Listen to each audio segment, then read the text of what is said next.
Agents are moving around in the industry more than I have ever seen it before. Have you noticed it? There's 4 different brokerage model types that I think if you're an agent that's moving around or considering making a move, I think that it's really important that you know what your options are. And I'm gonna break down the 4 different models. I am John Foster, and I help broker owners, team leaders, and real estate agents scale to become number 1 in their marketplaces. What are the 4 types of models? So type number 1 is very simple. It's gonna be the more traditional model. So it's really called the traditional model. Number 2 is going to be the capped model. Number 3 is going to be called the fee-based model. And number 4 is the business generation model. Okay, we're going to talk first about the traditional business model. And before I get started talking about what is the traditional business model, I just want to make it clear, like I'm going to highlight some things that I think are maybe pros and cons about each model. But honestly, I'm not going to say that one model is better and one model's worse. I really just want to do a good job today giving you guys the information so that you can make a good decision. So let's just use, like, say, Compass or Coldwell Banker as an example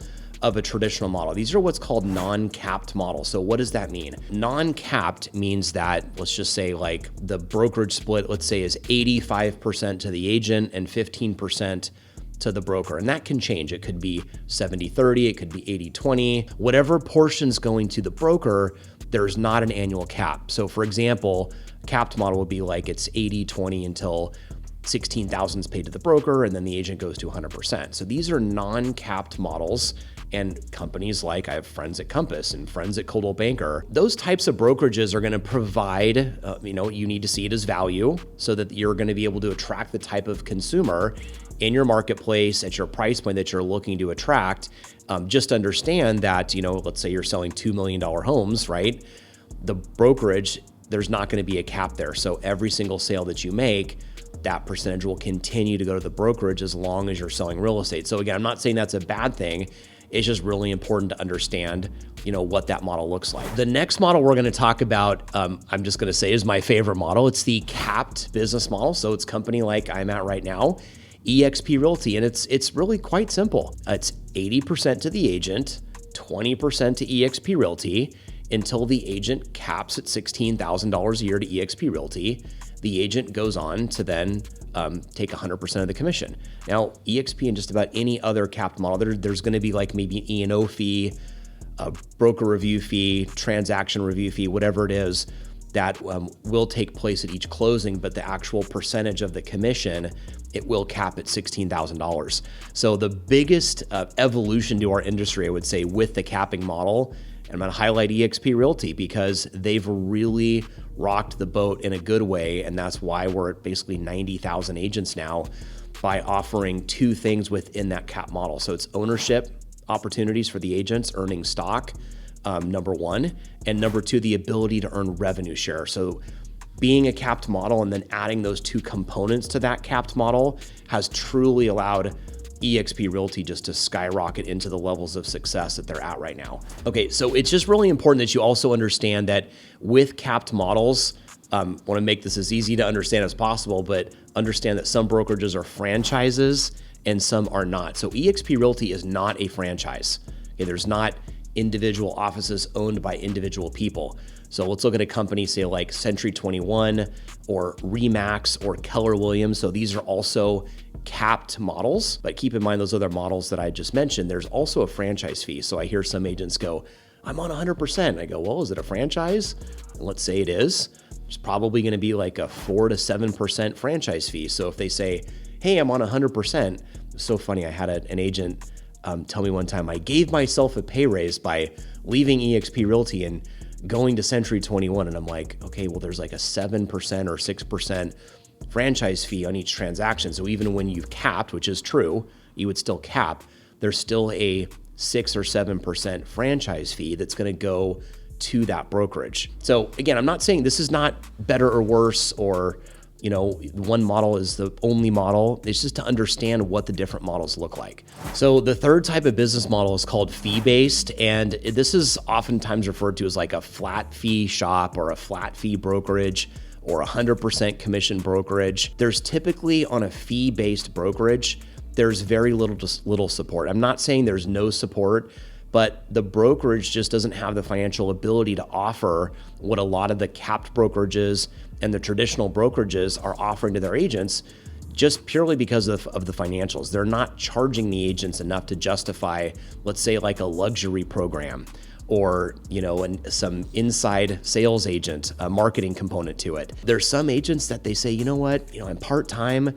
I get like 4 or 5 referrals a year. I'm not working my business like a full-time agent.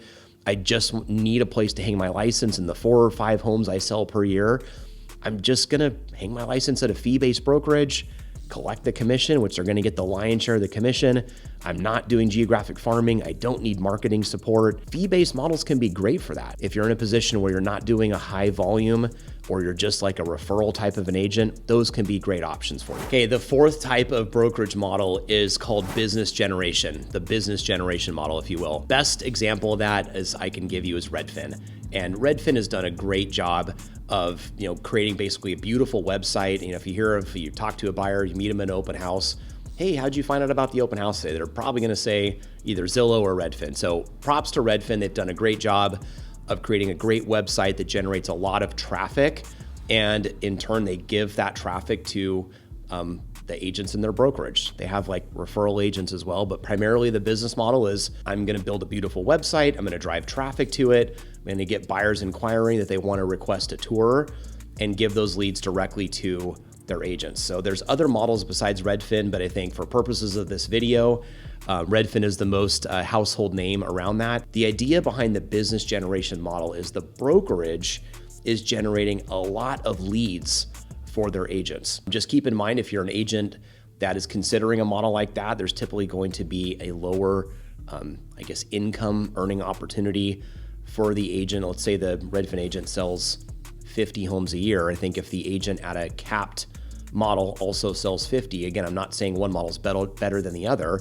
Selling 50 homes a year as a solo agent is not an easy task, but the way the financials work at, say, a capped brokerage versus a business generation brokerage, the agent at the capped brokerage is definitely going to make more income than the agent at the business generation brokerage. And full disclosure, that's totally fair.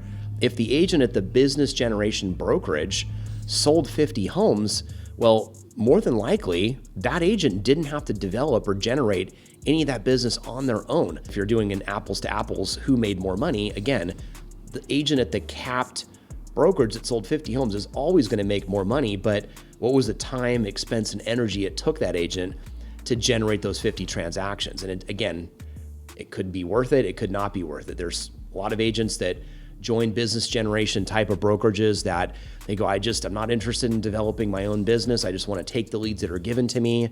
I want to work them. I want to make the money that I'm going to make, and I'm happy. That's awesome. There's nothing wrong with that. I think that's great. Just understand that all of the models that I described today are absolutely valuable to different agents for different reasons. Just really understanding the different models that are out there and deciding which one is going to work best for you. If you're in the industry and you're looking to make a change and you have more questions about some of the things that we spoke about today, I would love the opportunity to talk to you. And I sure hope this video has helped you to make a good decision on the next move that you decide to make.